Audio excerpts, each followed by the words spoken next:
আসসালামু আলাইকুম বন্ধুরা, নতুন আরেকটি সত্য ঘটনা নিয়ে হাজির হলাম। সুলাইমান আলাইহিসসালাম ছিলেন একজন আল্লাহর রাসূল এবং নবী। তিনি একদম মহাপরাক্রান্ত ছিলেন।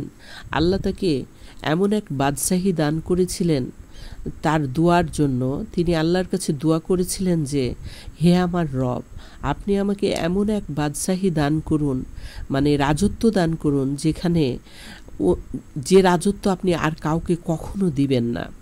তা আল্লাহ রাব্বুল আলামিন তার দোয়া কবুল করেছিলেন এবং তাকে এমন এক রাজত্ব দান করেছিলেন যেখানে পশু পাখি কীট পতঙ্গ বাতাস এমনকি জিনেরাও তার অধীন ছিল। তো এভাবে তার দিন কেটে যায়, অনেক ঘটনাবহুল তার জীবনী। সেখানে আমি সংক্ষিপ্ত একটা ঘটনা তুলে ধরছি।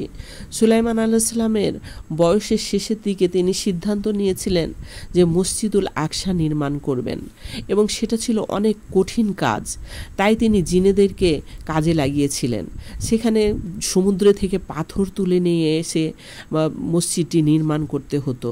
তো যাই হোক, মসজিদটি নির্মাণ শেষ হওয়ার মুহূর্তে যে সুলাইমান আলাইহিস সালাম একদিন লাঠিতে ভর করে নামাজে দাঁড়িয়েছিলেন এবং নামাজরত অবস্থায় তিনি ইন্তেকাল করেন।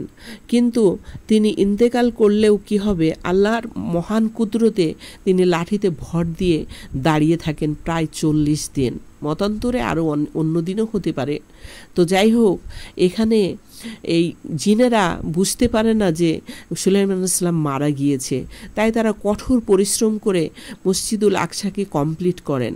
মসজিদুল আকসা কমপ্লিট হওয়ার পরে এই মুহূর্তে কিছু ঘুন পোকা সুলাইমান আলাইহিস সালামের লাঠিটা খেয়ে ফেলে এবং লাঠিটা দুর্বল হয়ে যাওয়ার কারণে নবীর দেহটা নিয়ে নিচে পড়ে যায়। এবং জিনেরা তখন বুঝতে পারে যে সুলাইমান আলাইহিস সালাম মারা গিয়েছে, এবং তখন জিনদের আর কিছুই করার ছিল না, কারণ তারা তখন মসজিদটি অলরেডি নির্মাণ করে ফেলেছে।